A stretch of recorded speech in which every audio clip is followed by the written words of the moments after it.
In the upper left in the red, he is. Oh, Fantasy, excuse me, we don't have that voice. You know what's funny is that, well, I'll get to this in a second. In the bottom left in the blue, our Zerk player, he is Hyun.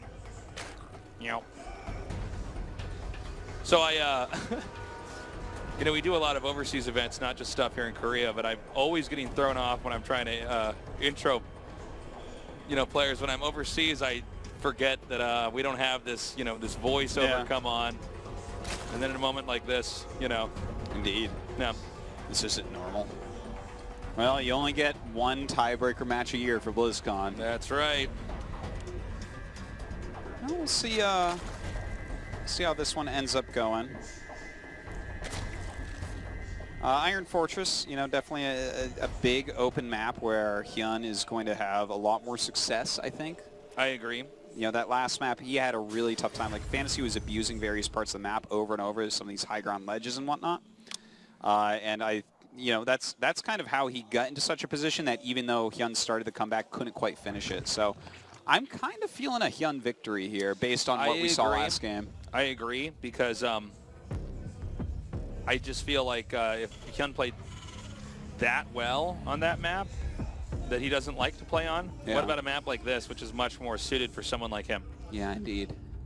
You're especially if we get into something like Ultras. Ultra's going to just do a bang-up job on a map like this. Going to be very hard to have building walls in front of bases here. Yeah, yeah, that's very true. And it's an open enough map that Zerk can keep expanding. Yeah, that's quite right. Yeah. And it's a little bit tougher for Terran to contest it. Now, let's see what Fantasy wants to go for here. Let's not forget that at the beginning of that game, there was some reasonable Reaper harassment and like immediate double expand by Fantasy, much faster than Hyun. And all these things gave him the edge, and still, recall, he barely won that game. So, yeah, I don't know. Here it's going to be a lot harder for him to take a third base. He's going to have to take it a lot later. I mean, in fact, he might even go for something aggressive on 2 bases to have an edge before taking a third, or maybe even finish it off. Sure. Well, Fantasy is someone, you know, we've said this before, all the way back in Brood War, and he was easily one of the best Brood War players. Like, easily. And we're talking, just like God tier guys. We're talking about late in Brood War. I think a lot of times people just chalk it up to the 3 names they always hear, like Flash, Jaedong, Bisu, thank you. Yeah, Bisu, and then occasionally you hear Stork, but actually you'd be surprised how little you hear Stork by comparison of somebody like Bisu. Yeah, that's because all those people that talk are jobbers and didn't watch enough. Yeah, they got their Stork trivia. was the same level. Yeah, they got their trivia out of the way, and they're like, all right, now I can talk about this on a forum. Yeah, but no, this guy was right below those 4. Just below. Yeah, basically were like 5. So close. Yeah, and probably Jungbi at 6, maybe. Maybe Jungbi at 5. I always felt like Jungbi was maybe 5, and he did win the last OSL with DTs against Fantasy. Yeah, so. That Brood War ended as it even started for you, so DTs killed Brood War ends the same way it began. But guess what? Brood War's starting again at Afrika, so. Yeah, that's right. By the way, if you guys want to see us cast in Brood War, be sure to let Afrika know. Yes, Spread the words, man. But yeah, this guy was very, very solid, and it's interesting too because he became very solid quite late in Brood War. Yeah. And let's not forget, you know, a lot of people talk about these guys, the greats of the greats. There was a whole generation, probably 2 or 3 generations of players before that were in different phases of RTS development that really deserve a lot of credit because they were setting up the building blocks. Dude, the thing is, the later you get into a game, you get the better gamers, no matter what. But they're standing on the shoulders of giants. Well said. Yeah. And, you know, without... Emerson quote right there. Yeah, without players, you know, like Slayer's Box or Nada, I Love Uv, Fantasy wouldn't have ever going existed. Back to the players like Gur and stuff like that, Guillaume. I mean, these are the guys that really set it up. Certainly. You know, there's like an endless line, an endless progression that made it this way. And, in fact, even you look at StarCraft 2, and even this harkens back because... Just RTS in general, everything is really founded with Brood War. No one's bringing over Command and Conquer skills. No one's bringing over Warcraft 2 skills. Yeah, well, Warcraft 2 only had a major competitive scene in Taiwan, actually. And did you ever play any competitive Warcraft 2?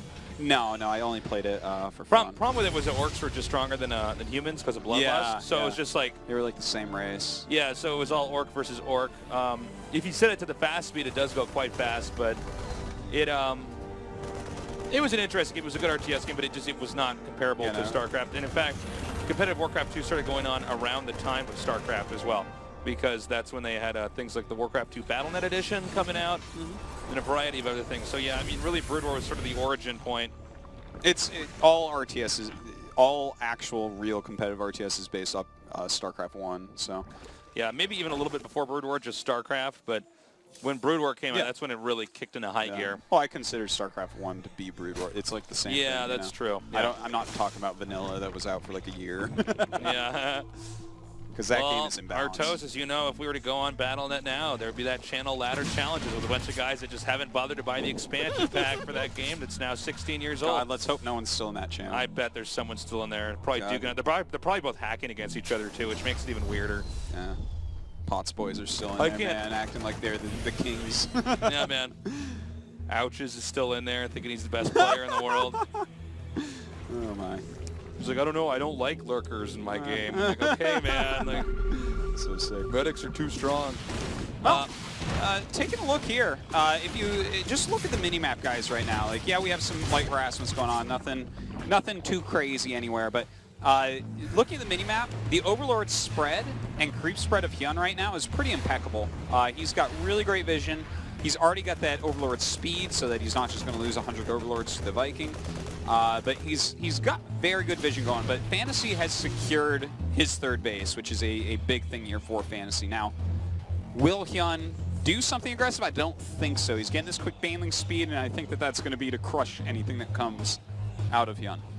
I mean, out of Fantasy. Well, Hyun has scouted out exactly what Fantasy's up to. Fantasy, once again, not meching here. Kind of ironic because in Brood War, Fantasy was known for really bringing out mech against Zerg. Yeah, indeed. He was like really good at that. Yeah, this is, if you're going to go bio on a map, this is probably it though, right? Like, this map is really hard to mech on. That is true. So I'm not surprised. I think we still will see mech today, maybe on the next map, Coda. I would be surprised if we have any Terran player of this caliber who doesn't mech once a game. Yeah, in like a best of 5. Yeah. Well, right now we do have that fourth base going up for Hyun. Definitely a very critical base that he needs to get up ASAP. A Banshee is attacking it, but he's sending a couple queens over. And really, he can't be canceling that. This is kind of important that he gets this up right now because you can't be 3 base versus 3 base for very long against Terran. Oh, you have baneling speed about to finish. Oh, look at this. He's actually running up, and he wants to snipe this. Going after the queens first. Whoa. But the lanes are coming in here. He's going to have to pick up.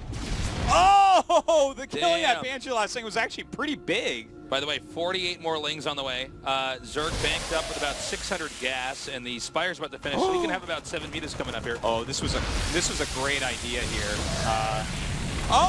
Yeah, and it ends up working out really well as well. Good connections. Good connections there. Really nice by Hyun.